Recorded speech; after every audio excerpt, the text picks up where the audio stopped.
Hello students, मैं निखिल गुप्ता स्वागत करता हूं आपका इस वीडियो में, जिसमें हम लोग प्रश्नावली 3.4 शुरू करने जा रहे हैं। इससे पहले हम लोगों ने 3.4 प्रश्नावली के सभी उदाहरण कर लिए थे और डिटेल में डिस्कस कर लिया था कि विलोपन विधि से प्रश्नों को किस तरह से हल करते हैं। अब देखिए, प्रश्न नंबर 1 है, निम्न समीकरणों के युग्म को विलोपन विधि तथा प्रतिस्थापन विधि से हल कीजिए। दोनों से ही हल करना है, इसको विलोपन से भी करना है, प्रतिस्थापन से भी करना है। अब विलोपन ताजा ताजा पड़ी हुई है तो पहले विलोपन से कर लेते हैं, फिर प्रतिस्थापन पर आएंगे। देखो, तो सबसे पहले तो मैं ले रहा हूं यहां पर विलोपन विधि। ठीक है, तो ये हो गया पहला समीकरण और ये हो गया हमारा दूसरा समीकरण। अब दोनों समीकरणों को या तो जोड़ो या घटाओ, कुछ भी करो, किसी से गुणा करके जोड़ो घटाओ, कुछ भी करके हमें x या y को हटाना है। ये रूल था इसमें। तो x या y को हटाने के लिए देखो क्या करेंगे, डायरेक्ट जोड़ने या घटाने से तो बात नहीं बन रही, क्योंकि यहां पर गुणांक सेम नहीं है और यहां पर भी गुणांक सेम नहीं है, अलग अलग गुणांक है। तो इसका मतलब ये हो गया कि अगर हम या तो समीकरण 1 को 2 से गुणा कर लें तो इधर का सेम बन जाएगा, या फिर समीकरण 1 को 3 से गुणा कर लें तो इधर का सेम बन जाएगा। जो आपको ठीक लगे उससे कर लो। मैं 3 से गुणा कर रहा हूं ताकि फिर जोड़ने पर बात बन जाए, क्योंकि साइन चेंज है ना यहां पर, तो जोड़ के काम चल जाएगा। अगर यहां 2 से गुणा करोगे तो फिर घटाना पड़ेगा, जोड़ना ज्यादा आसान रहता है, इसलिए मैं 3 से गुणा कर रहा हूं। तो समीकरण आप चाहो तो 2 से कर लेना, आंसर पे फर्क नहीं पड़ेगा उससे। समीकरण 1 को मैं गुणा कर रहा हूं 3 से, देखो क्या बनेगा, ये बनेगा हमारा 3x। मैं यहां लिख भी देता हूं ताकि थोड़ा सा आसान भी हो जाए हमारे को देखना। 3x प्लस में 3y बराबर में 5 तिया 15। ये हमारा नया समीकरण बन गया, समीकरण नंबर 3। ठीक है, अब ये वाला इसके नीचे ही लिख लो, 2x माइनस 3y बराबर 4 वाला। ये समीकरण नंबर 2 ही चल रहा है पुराना। दोनों समीकरणों को सिंपल जोड़ना है, 3 और 2 को सिंपल जोड़ना है। जोड़ोगे तो क्या बनेगा, खत्म। 3x 2x 5x बराबर 15 4 19। तो x का मान आ गया 19/5। ये हमारा x का मान है। x का मान उठा करके चाहो तो समीकरण 1 में रख दो, चाहो तो समीकरण 2 में रख दो। 1 में रखना आसान है क्योंकि छोटा समीकरण दिख रहा है, गुणांक 1 दिख रहे हैं, तो आसानी से यहां पर मान निकल जाएगा। तो समीकरण 1 में रखने पर, समीकरण 1 में मान रखें तो देखो x प्लस वाई बराबर 5। x का मतलब 19/5 प्लस में y बराबर में 5। तो यहां से y आसानी से मिल गया, y बराबर आ रहा है 5 माइनस, ये 19/5 उधर माइनस में हो जाएगा, तो 19/5। इसका एलसीएम लेके थोड़ा सॉल्व कर लेते हैं। तो यहां पर देखो कितना आएगा, तो y बराबर आ गया 5 माइनस, मैं यहां लिख देता हूं 19/5। अब एलसीएम यहां पर लेते हैं शांति से। 5 यहां पर एलसीएम आ रहा है, 5 एलसीएम आएगा तो ये बनेगा 25 5 25 माइनस 19। 25 में से 19 गया तो 6, तो 6/5 y का मान आ गया और 19/5 x का मान आ गया। ये विलोपन विधि से हमने कंप्लीट कर लिया।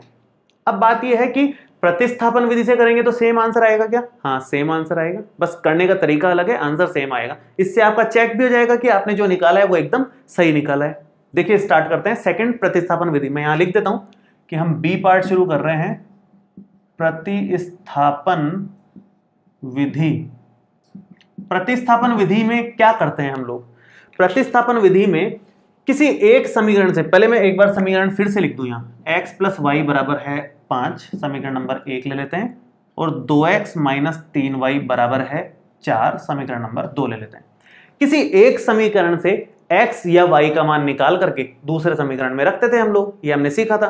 किससे निकालना है? जिसमें गुणांक कम हो, छोटे गुणांक हो, निकालना आसान पड़ेगा उससे। तो समीकरण 1 से हम x का मान निकाल लेते हैं और 2 में रख देते हैं, काम आसानी से हो जाएगा हमारा। तो देखिए, समीकरण 1 को मैं यहां फिर से लिखता हूं और यहां से x का मान निकाल देता हूं। कितना आ रहा है ये? 5 माइनस, ये उधर जाएगा तो y, समीकरण नंबर 3 हो गया। ये x का मान उठा करके समीकरण 2 में रख दो, तो समीकरण 2 में x का मान रखने पर देखो क्या बनेगा। यहां पर रखें तो 2 गुणा x की जगह आप रखोगे 5 माइनस वाई, 5 माइनस वाई और माइनस में 3y और बराबर में ये 4 हो गया। अब इसको गुणा कर लो आप, तो ये 5 दूना 10 हो गया, माइनस में 2y हो गया और माइनस में ये तो खैर हो गया, ये माइनस का 3y ऐसे कैसे, और बराबर में है 4। ठीक है, अब ये हिस्सा देखो आप, पहले तो ये हिस्सा देखो तो माइनस का 2y और माइनस का 3y, माइनस का 5y बन गया। तो यहां पर आप लिखोगे इसको 10 माइनस 5y बराबर में 4। इस 10 को भी इधर ले जाओ आप, तो ये बनेगा माइनस का 5y बराबर 4 माइनस 10, जिसका मतलब है माइनस का 5y बराबर माइनस का 6। माइनस का ही बचेगा, बड़ी संख्या माइनस की है, माइनस से माइनस कट जाता है तो ये काट लो। तो फाइनल y का आंसर आ गया 6/5। y का मान पहले भी कितना आया था, 6/5, मतलब सही कर रहे हैं हम लोग, कहीं कोई दिक्कत नहीं है। अब ये y का मान उठा करके समीकरण नंबर 3 में रखते थे, ये प्रतिस्थापन विधि थी हमारी। तो समीकरण 3 में y का मान प्रतिस्थापित करने पर, या y का मान रखने पर, एक मान निकलने के बाद तो दूसरा मान तो समीकरण में वैल्यू रख के ही निकलता है, यहां भी और यहां भी।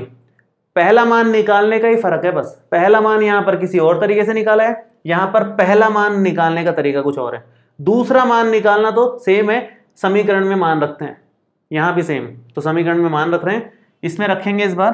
तो x बराबर 5 माइनस y, ये रहा 6/5, तो 6/5 एलसीएम ले लो जरा, 5 एलसीएम आ रहा है, 25 में से जाएगा 6 तो बनेगा 19/5। इधर भी कितना ही आंसर आ रहा था, 19/5। तो इस तरीके से किसी भी तरीके से करो क्वेश्चन को, आंसर में कोई फर्क नहीं पड़ता है। दोनों मेथड हमने यहां पर कर लिए हैं। अगला प्रश्न लेते हैं, देखो अब यहां दूसरा है 3x + 4y = 2 और 2x - 2y = 2। पहले मैं विलोपन विधि से कर रहा हूं पिछले वाले की तरह, फिर प्रतिस्थापन विधि पर आएंगे। सबसे पहले यहां पर ध्यान देने वाली बात यह है कि इधर से 2 कॉमन आ रहा है और यह समीकरण आसान बन रहा है, क्योंकि वो 2 इधर से कट जाएगा और काफी ज्यादा आसान हो जाएगा हमारा प्रश्न। तो अगर ऐसा हो रहा हो तो पहले से ही नोटिस कर लो आप। तो अब यहां पर देखो मैं इसको क्या बना रहा हूं, ये बन जाएगा देखो 2x - 2y = 2। अगर यहां से 2 कॉमन ले लें, अगर ऐसा नहीं भी करेंगे तो भी सॉल्व तो हो जाएगा, लेकिन ऐसा करने से छोटा हो जाएगा प्रश्न। अब यहां पर x - y = 2/2 हो गया, तो ये 1 के बराबर हो गया। तो क्या आया यहां पर आया कि भाई x - y = 1, ये तो समीकरण नंबर 1 हो गई, और इसको ले लो समीकरण नंबर 2, 3x + 4y = 2, ये समीकरण नंबर हमारी 2 हो गई। ये दोनों समीकरणों को हमने लिख लिया है, ये हमारी फाइनल समीकरण है जिनको सॉल्व करना है। अब सॉल्व कैसे करें, हमें गुणांक सेम बनाने हैं। गुणांक सेम बनाने के लिए अभी तो सेम दिख नहीं रहे, ताकि गुणा भाग नहीं कर सकते हम लोग। सेम बनाने का क्या तरीका है, या तो इस लाइन को 3 से गुणा कर दूं मैं, या फिर इस लाइन को 4 से गुणा कर दूं। 3 से गुणा करूंगा तो ये वाला सेम बन जाएगा, 4 से गुणा करूंगा तो ये वाला सेम बन जाएगा। मैं 4 से गुणा कर रहा हूं ताकि ये सेम बने, ताकि जोड़ने पर कट जाए। जोड़ना ज्यादा आसान है घटाने से, इसलिए मैं 4 से गुणा करूंगा। देखो कैसे कर रहे हैं, मैं यहां लिखता हूं समीकरण 1 को हम 4 से गुणा कर रहे हैं, तो ये कितना बनेगा, ये बनेगा 4x, इधर भी लिख देता हूं मैं, यहां मैं 4 से गुणा कर रहा हूं, तो 4x - 4y और बराबर में 4 × 1 4। ये समीकरण नंबर 3 हो गया। उसके बाद में ये समीकरण साथ में लिख दो इसके, 3x + 4y = 2। दोनों को जोड़ते ही काम हो जाएगा अपना, जोड़ते ही ये कटेगा, ये 4 और 3 7x हो जाएगा, और इधर 4 और 2 6 बन जाएगा। तो यहां से देखो x का मान आ जाएगा 6/7। ठीक है, x का मान हमारे पास आ गया है। इस x के मान को उठा करके समीकरण नंबर 1 में रख देते हैं। तो समीकरण 1 में x का मान रखने पर देखो कितना बनेगा, यहां पर रखा तो 6/7 - y = 1। ये 6/7 आप उधर ले जाओ तो ये बनेगा माइनस का y बराबर 1 - 6/7। अब यहां से एलसीएम ले लेंगे अगर, तो ये आ जाएगा 7 एलसीएम, तो 7 - 6 बन जाएगा 1/7 माइनस का y, तो y कितना आ गया यहाँ से, माइनस उधर चला जाएगा तो माइनस का 1/7, ये y का मान आ गया। तो इस तरीके से आसानी से मान निकाल सकते हैं हम लोग। x और y के दोनों के मान आ गए हैं विलोपन विधि से। हम लोग सेकंड नंबर शुरू करते हैं, प्रतिस्थापन विधि। बी पार्ट में लिख रहा हूं यहाँ पर प्रतिस्थापन विधि। प्रतिस्थापन विधि के लिए भी आपको समीकरण तो यही लेना है। एक समीकरण ये रहा, दूसरा ये रहा, मैं लिख देता हूं यहां पर। समीकरण नंबर 1 है आपके पास x माइनस वाई बराबर 1, और समीकरण नंबर 2 है आपके पास में 3x प्लस 4y बराबर में 2। समीकरण 1, समीकरण 2। अब देखो शुरू करते हैं। समीकरण 1 से आसानी से x का मान निकल रहा है, फिर 2 में रख देंगे। तो 1 से आप x का मान निकाल लो, देखो कितना निकलेगा। यहां से x आएगा माइनस वाई, अगर उधर जाए तो 1 प्लस वाई के बराबर, समीकरण 3 हो गया। अब ये समीकरण 3 से जो x का मान आया है, समीकरण 2 में x का मान रखने पर, समीकरण 2 में x का मान रखें तो 3x है, 3 टाइम्स 1 प्लस वाई हो जाएगा, प्लस में 4y हो जाएगा, और बराबर में 2 हो जाएगा। ठीक है, तो ये कितना बना? ये बना 3 प्लस में 3y प्लस में 4y बराबर में 2। तो यहां से अगर इन दोनों को जोड़ें तो 3 प्लस 7y हो गया, और बराबर में 2 चल ही रहा है। इस 3 को उधर ले जाओ, बस आप उधर ले जाएंगे तो ये बनेगा 7y बराबर 2 माइनस 3, तो 7y बराबर आ गया -1 के। तो y यहां से आ गया माइनस का 1/7। अब भी अभी निकाला है, सेम आ गया, मतलब सही चल रहा है। अब ये y का मान उठा करके किस में रख देंगे हम लोग? समीकरण 3 में। तो यहां कर देता हूं मैं, जगह है इतनी। समीकरण 3 में y का मान रखने पर x बराबर कितना आएगा? 1 प्लस y, y मतलब माइनस का 1/7, मतलब वो हो गया 1 माइनस 1/7। अगर एलसीएम लेते हैं तो ये 7 आ जाएगा, और ये बनेगा 7 माइनस 1 मतलब 6/7। x का मान कितना था? 6/7, सेम आ गया। तो किसी भी मेथड से करो आप, उससे कोई फर्क नहीं पड़ता, आंसर सेम आएगा। विलोपन विधि और प्रतिस्थापन विधि मेरे ख्याल से अब आपको बहुत अच्छे से समझ में आ गई होगी। आगे के 2 प्रश्न और करते हैं। 4 पार्ट है पहले वाले के, तीसरा पार्ट कर रहा हूं मैं। देखो इस बार जो प्रश्न है थोड़ा सा अलग लिखा हुआ है। 3x माइनस 5y माइनस 4 बराबर 0, और 9x बराबर 2y प्लस 7। फॉर्मेट में नहीं लिखा हुआ, जिस फॉर्मेट में हम अक्सर प्रश्न को करते हैं। तो पहले फॉर्मेट में बदल लेते हैं इसको, फिर आगे बढ़ेंगे। देखो फॉर्मेट में कैसे बदलना है। जैसे ये लिखा हुआ है 3x माइनस 5y माइनस 4 बराबर 0, तो इस -4 को आप उधर ले जाओ, तो ये बन जाएगा 3x माइनस 5y बराबर 4। जिस फॉर्मेट में हम चाहते हैं प्रश्न को, उसमें आ गया अभी। और दूसरे की बात करें तो 9x बराबर 2y प्लस 7 है, तो 2y अगर इधर आ जाएगा तो ये बन जाएगा 9x माइनस 2y बराबर 7। एक्चुअल में हम क्या करते हैं, x और y वाले पद एक तरफ रखते हैं और अचर पद दूसरी तरफ रखते हैं, ताकि हमें आसान हो जाए सॉल्व करना। ठीक है, सारे के सारे भी एक तरफ रख सकते हैं, ऐसी कोई बात नहीं है, लेकिन इससे थोड़ा आसान बन जाता है, इसलिए हम ऐसा करते हैं। तो ये 2 समीकरण आ गई हमारे पास में।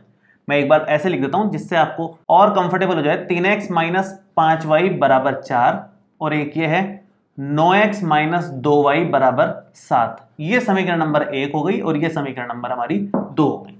अब इसको विलोपन विधि से हल करना है। विलोपन विधि से हल करने के लिए आपको सबसे पहले क्या करना होगा, गुणांकों को सेम बनाना पड़ेगा। गुणांकों को सेम बनाने के लिए अभी तक तो सेम है नहीं, 3 है, 9 है, 5 है, 2 है, लेकिन सेम बना सकते हैं बहुत आसानी से। अगर पहले वाली समीकरण को मैं 3 से गुणा कर दूं तो सीधा 9 बन जाएगा कि नहीं बन जाएगा वो, और सेम आ जाएगा। इसको तो किसी एक चीज से गुणा करने पर तो बन नहीं रहा, या तो फिर पूरी समीकरण को यहाँ 2 से करना पड़ेगा, या इसको 5 से करना पड़ेगा, तो 2 बार गुणा करने पड़ेंगे। उससे अच्छा है आप इसको केवल 3 से गुणा कर लो, काम आसान हो जाएगा हमारा। तो मैं यहां लिखता हूं समीकरण 1 को 3 से मैं गुणा कर रहा हूं, तो कितना बनेगा ये? अगर 3 से गुणा करते हैं इसको तो ये बनेगा 3 तिया 9x माइनस में 5 तिया 15y और बराबर में 4 तिया 12। ये बन गया हमारा, और ये समीकरण नंबर 3 मानी जाएगी। ये हो जाएगा हमारा 9x माइनस में 2y और बराबर में 7। ये समीकरण 2 ही मानो आप इसको। दोनों समीकरणों को इस बार घटाना पड़ेगा आपको। क्यों? क्योंकि साइन सेम है, दोनों प्लस के प्लस ही है, तो दोनों समीकरणों को घटाना पड़ेगा। तो यहां साइन चेंज, ये माइनस का प्लस हो जाएगा, ये प्लस का माइनस हो जाएगा अगर घटाएंगे तो क्या बनेगा यहां पर आपका आएगा, ये तो कट रहा है, और ये बन रहा है माइनस का 15 प्लस का 2 माइनस का 13y और बराबर में 12 माइनस 7 ये हो जाएगा 5। तो y का मान आ गया 5 बटे माइनस के 13। माइनस के 13 यहाँ लिखो या माइनस आगे लिख लो, एक ही बात है, वो तो कोई फर्क नहीं पड़ता।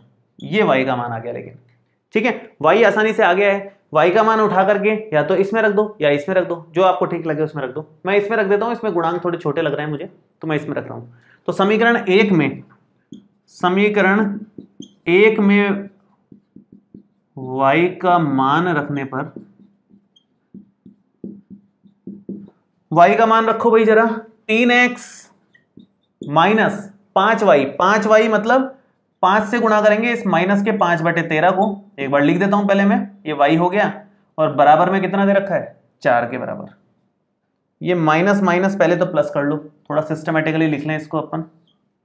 तो ये बन जाएगा 3x इतने में ही कर देते हैं, फिर उधर प्रतिस्थापन कर लेंगे अपन। 3x माइनस माइनस हो जाएगा प्लस 25 बटे 13 बराबर में 4।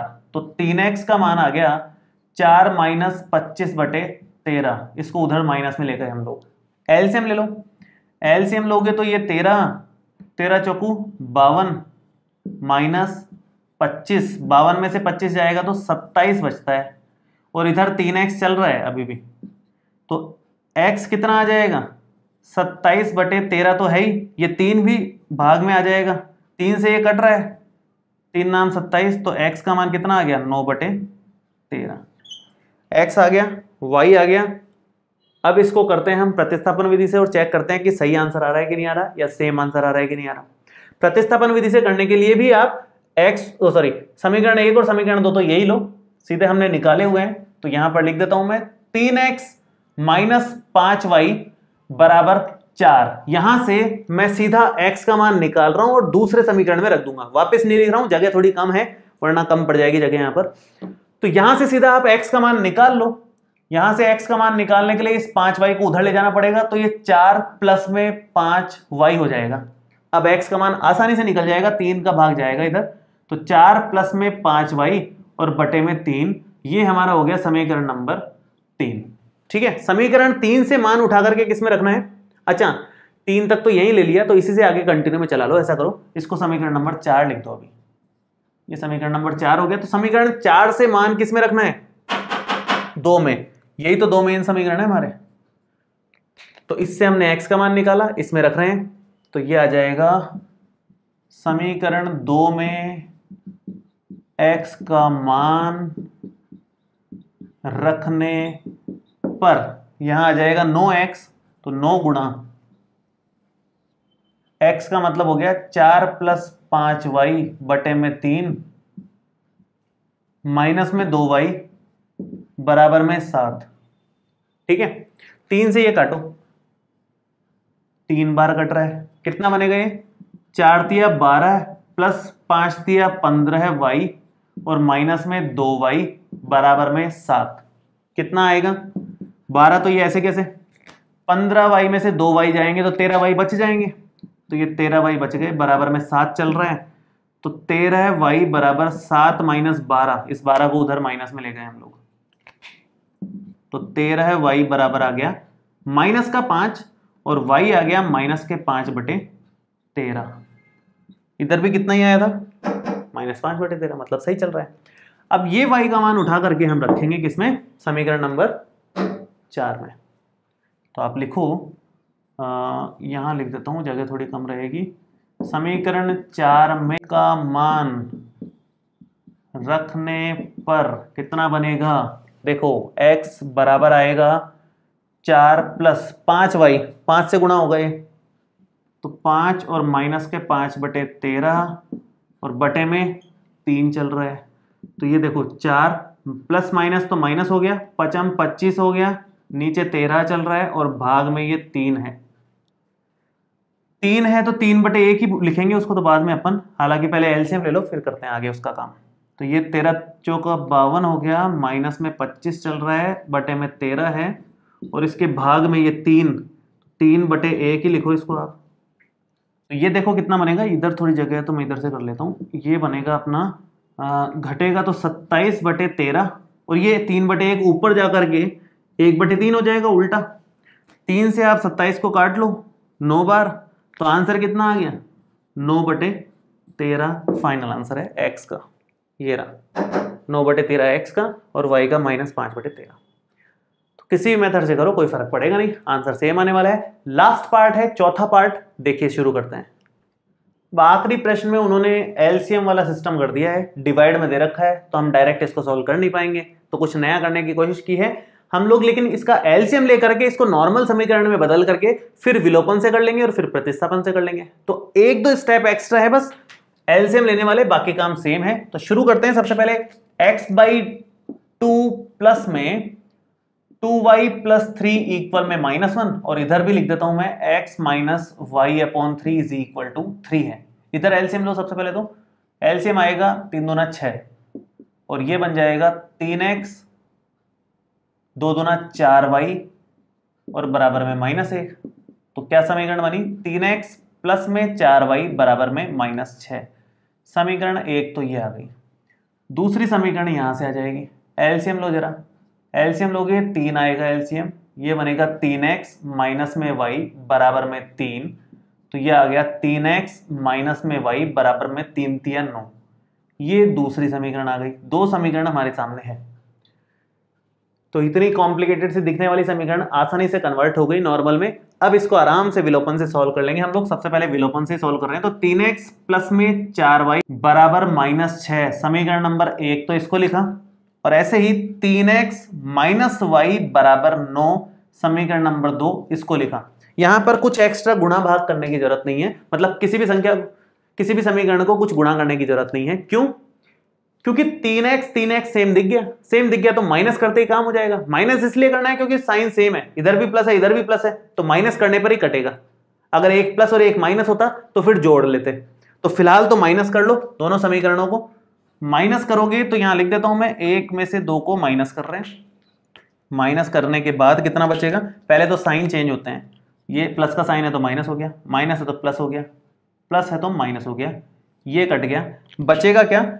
4y प्लस 1y बनेगा 5y बराबर में -6 -9 -15 हो गया। तो y का मान आ गया -15/5, मतलब -3। और ये y का मान उठा करके चाहो तो 1 में रख दो, चाहो तो 2 में रख दो, किसी में भी रख दो, आंसर आ जाएगा। मैं 2 में रख रहा हूं क्योंकि इसमें कम है गुणांक। तो समीकरण 2 में y का मान रखने पर, तो इसमें रख रहे हैं, इसमें रखो या इसमें रखो एक ही बात है। तो 3x और माइनस में y खुद माइनस का है तो माइनस माइनस प्लस हो जाएगा और 3 हो जाएगा प्लस का, और बराबर में कितना है? 9। इस 3 को उधर ले जाओ माइनस में, तो 3x हो जाएगा 9 - 3 मतलब 6 के बराबर, तो x आ जाएगा 6/3 बराबर में 2। x का मान 2 आ गया। y का मान आप किसी भी समीकरण में रख दो। अच्छा, y तो निकाल ही चुके हैं ना, सॉरी। x 2 आ गया, y -3 आ गया, विलोपन विधि से कंप्लीट हो गया। बहुत छोटा सा क्वेश्चन हो गया। प्रतिस्थापन विधि से शुरू करते हैं। शुरू करने के लिए पहले मैं ये दोनों समीकरण वापस यहां रख देता हूं। देखो क्या आ रहे हैं, ये है अपने पास 3x प्लस में 4y बराबर में -6, समीकरण नंबर 1 था। दूसरा समीकरण था हमारा 3x माइनस में y बराबर में 9, समीकरण नंबर 2। ठीक है, किसी एक से x से y निकाल करके दूसरे में रखना है। किससे निकालें? सबसे आसान पड़ेगा समीकरण 2 से y निकालना, क्योंकि यहां गुणांक 1 दे रखा है, सबसे आसान यही पड़ेगा। तो इससे निकालते हैं। देखो, इससे निकालने के लिए सबसे पहले तो आप y को इधर ले लो ताकि ये पॉजिटिव हो जाए, और 9 को इधर ले लो, तो ये बनेगा 3x माइनस 9 बराबर में प्लस का y, समीकरण नंबर हो गया 3। ये y का मान आया, कितना आया? 3x माइनस 9, ये y का मान आ गया। ये y का मान उठा करके समीकरण नंबर 1 में रख दो, काम हो जाएगा। तो समीकरण 1 में y का मान रखने पर देखो क्या बनेगा? 3x प्लस में 4y, तो 4y का मान ये 3x माइनस 9 और बराबर में कितना? -6। ये -6 हो गया। अब देखिए 4 को अंदर गुणा करें तो ये बनता है 3x प्लस में 4 × 12x माइनस में 9 × 4 = 36 बराबर में -6। तो ये बनेगा -36 इधर आकर के +36, और 3x और 12x मिलकर के बन जाएगा 15x, और उधर -6 प्लस में 36, ठीक है। -6 + 36 कितना होगा, प्लस का 30 हो जाएगा, और ये 15x चल रहा है, तो x का मान यहां से आ गया 30/15, मतलब x बराबर आ गया 2। ये x का मान उठा करके हम किस में रखेंगे, समीकरण 3 में। तो यहां लिखोगे समीकरण 3 में x का मान रखने पर, एक मिनट चेक कर लें, सेम तो आ रहा है ना, x का मान 2, इधर भी x का मान 2 ही था, सही है। चलो रखो समीकरण इसमें। अब यहां रखे तो 3x मतलब 3 × 2 -9 बराबर है y, तो कितना हो गया, 3 दूनी 6 -9 बराबर y, तो -3 बराबर y, तो y का मान कितना आ गया, -3। पहले कितना आया था, -3। काम आसानी से हो गया है, बल्कि सबसे छोटा गया है ये क्वेश्चन बाकी प्रश्नों के मुकाबले, क्योंकि यहां पर तुरंत ही कट गया और यहां पर सिंपल y निकल गया। वो बस शुरू में लग रहा था कि कॉम्प्लिकेटेड जाएगा, क्योंकि बटे में दे रखी है, बटे को सिंपल में कन्वर्ट कर लो एलसीएम लेकर के, क्वेश्चन बहुत आसान हो जाता है उसके बाद में। तो ये हमने पहला क्वेश्चन के चारों पार्ट कर लिए हैं, विलोपन विधि से और प्रतिस्थापन विधि से, दोनों से डिटेल में। अब दूसरा प्रश्न बहुत बड़ा और बहुत ज्यादा इंपॉर्टेंट है, मतलब अभी तक जितना भी अपन ने पढ़ा है उन सब में सबसे ज्यादा इंपॉर्टेंट है प्रश्न 2। उसमें सभी वैरायटी कवर हो जाएंगी और सेम तरह के क्वेश्चन 3.5 प्रश्नावली में भी आएंगे, सेम टू सेम रिपीट होंगे। तो बहुत ज्यादा डिटेल में और ढंग से अपने को समझने की जरूरत है उसको हम नेक्स्ट लेक्चर में लेंगे, क्योंकि काफी लंबा हो जाएगा नहीं तो वीडियो। इस वीडियो में आपको कोई भी डाउट हो तो आप नीचे कमेंट बॉक्स में लिख सकते हैं, और ये वीडियो कैसा लगा ये भी कमेंट करके जरूर बताएं। तो मिलते हैं आपसे अगले वीडियो में, थैंक यू सो मच।